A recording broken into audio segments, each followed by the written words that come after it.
अकर्मक क्रिया। पहली क्रिया अपन ने पढ़ ली सकर्मक क्रिया, और अब दूसरी क्रिया है वो अकर्मक क्रिया। देखो अकर्मक क्रिया, यहाँ से शब्द लिखे वैसे ही पता चल रहा है। अ का अर्थ क्या होता है? नहीं, और कर्म का अर्थ होता है कर्म। यानी जिस क्रिया में कर्म नहीं पाया जाता है उसे अपन कौन सी क्रिया कहते हैं? अकर्मक क्रिया। अ का अर्थ क्या होता है यहाँ पर? नहीं, और कर्म का अर्थ होता है कर्म। यानी जिस क्रिया में कर्म नहीं पाया जाता है उसे कौन सी क्रिया कहते हैं?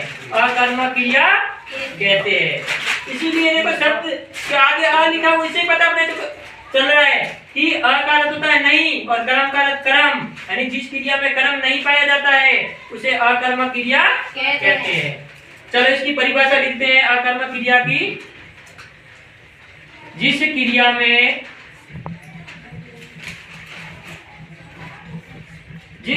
में कर्म नहीं पाया जाता है, जिस क्रिया में कर्म नहीं पाया जाता है, जिस क्रिया में कर्म नहीं पाया जाता है उसे अकर्मक क्रिया कहते हैं।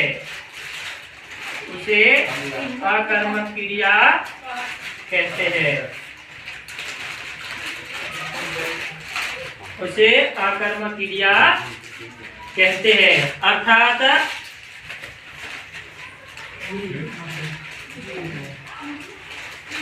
जिस क्रिया के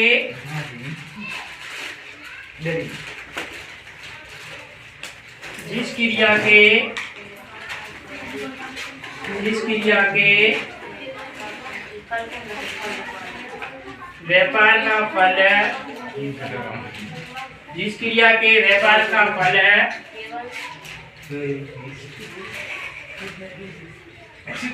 केवल कर्ता पर ही पड़ता है, केवल कर्ता पर ही पड़ता है, उसे अकर्मक क्रिया कहते हैं। उसे अकर्मक क्रिया कहते हैं।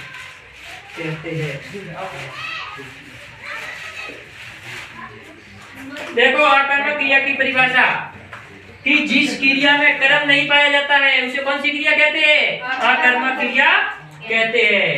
अर्थात जिस क्रिया के व्यापार का फल केवल किस पर पड़ता है? कर्ता पर पड़ता है, उसे कौन सी क्रिया कहते हैं? अकर्मक क्रिया कहते हैं। यानी जिस क्रिया के व्यापार का फल केवल कर्ता पर ही पड़ता है, उसमें कर्म नहीं होता है। यानी जिस क्रिया में कर्म नहीं होता है वो कौन सी क्रिया हो जाएगी? अकर्मक क्रिया। जैसे इसके उदाहरण देखो, बच्चा रोता है, बच्चा रोता है। दूसरा उदाहरण देखो,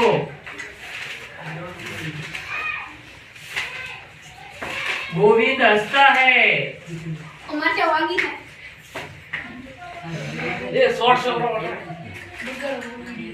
गोविंद हंसता है।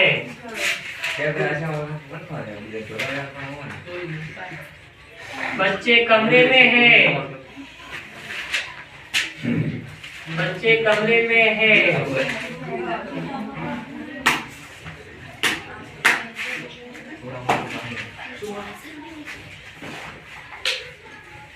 रमेश पढ़ता है,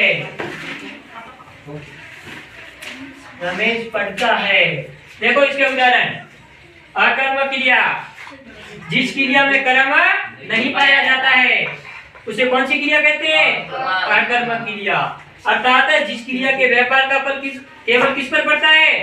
कर्ता पर पड़ता है, उसे कौन सी क्रिया कहते हैं? अकर्मक क्रिया। उदाहरण देखो इसके, बच्चा रोता है, बच्चा है वो क्या कर रहा है? रो रहा है। बच्चा रो रहा है, लेकिन इसमें देखो कर्म आपको दिखाई दे रहा है? नहीं, बच्चा है वो आपकी क्या हो जाएगा? कर्ता, और रोना है वो आपकी क्या हो जाएगी? क्रिया। लेकिन इसमें कर्म नहीं है, तो कौन सी क्रिया हो जाएगी? अकर्मक क्रिया। दूसरा देखो, गोविंद हंसता है, गोविंद है वो आपकी क्या हो जाएगा? कर्ता, और हंसना है वो आपकी क्या हो जाएगी? क्रिया। इसमें कोई कर्म नहीं है, तो कौन सी क्रिया हो जाएगी? अकर्मक क्रिया। तीसरा उदाहरण देखो, बच्चे कमरे में है, बच्चे है वो आपके क्या हो जाएंगे? कर्ता। और कमरे में है वो आपकी क्या हो जाएगी? क्रिया। लेकिन इसमें कर्म नहीं है, तो कौन सी क्रिया हो जाएगी? चौथा उदाहरण देखो, रमेश पढ़ता है, रमेश है वो आपकी क्या हो जाएगा? कर्ता। और पढ़ना है वो आपकी क्या हो जाएगी? क्रिया। इसमें कोई कर्म नहीं है, तो कौन सी क्रिया हो जाएगी? पहले मैंने बताया था कि क्या से प्रश्न पूछो, क्या का उत्तर मिलेगा तो सकर्मक क्रिया, और क्या का उत्तर नहीं मिलेगा तो अकर्मक क्रिया। पूछो इससे प्रश्न, बच्चा क्या रोता है? बच्चा क्या रोता है? उत्तर मिल रहा है? नहीं। बच्चा क्या रोता है? क्या पता आपने को बच्चा क्या रोता है? कोई इसका उत्तर नहीं मिल रहा है, तो कौन सी क्रिया हो जाएगी? अकर्मक क्रिया। दूसरा उदाहरण देखो, गोविंद हंसता है। अब गोविंद क्या हंसता है? वापिस इसका उत्तर मिल रहा है? गोविंद हंसता है, लेकिन इसका कोई उत्तर नहीं मिल रहा है, तो कौन सी क्रिया हो जाएगी? अकर्मक। तीसरा उदाहरण देखो, बच्चे कमरे में है, बच्चे कमरे में है, बच्चे क्या है? बच्चे क्या कमरे में है? उत्तर मिल रहा है वापिस? नहीं, तो कौन सी क्रिया हो जाएगी? अकर्मक। चौथा देखो, रमेश पढ़ता है, रमेश क्या पढ़ता है? वापिस उत्तर मिल रहा है? नहीं। लिखा हुआ है रमेश पढ़ता है, प्रश्न तो बन रहा है कि रमेश क्या पढ़ता है, लेकिन साथ में कर्म नहीं दिया हुआ है, कर्म नहीं दिया हुआ है, तो कौन सी क्रिया हो जाएगी? अकर्मक क्रिया। अगर कर्म दिया हुआ होता तो कौन सी क्रिया हो जाती? सकर्मक क्रिया। यानी जिस क्रिया में कर्म पाया जाता है उसे तो अपन सकर्मक क्रिया कहते हैं, और जिस क्रिया में कर्म नहीं पाया जाता है उसे अपन अकर्मक क्रिया कहते हैं। इसको पहचानने के लिए एक तरीका है, क्या लगा करके प्रश्न पूछो, अगर क्या का जवाब वापिस आपको मिल जाए, उत्तर मिल जाए, तो सकर्मक क्रिया, और क्या का उत्तर है वापिस नहीं मिले तो आपके कौन सी क्रिया हो जाएगी? अकर्मक क्रिया। ये आपके हो जाएगी क्रिया। मुख्य रूप से दो प्रकार की होती है, उसके बारे में अपन ने पढ़ लिया। सबसे पहले सकर्मक क्रिया और उसके बाद में अकर्मक क्रिया। कल अपन अध्ययन करेंगे आगे, और भी बहुत सारी क्रिया है, उसका अपन विस्तार से अध्ययन करेंगे। नोट करो इसको अब।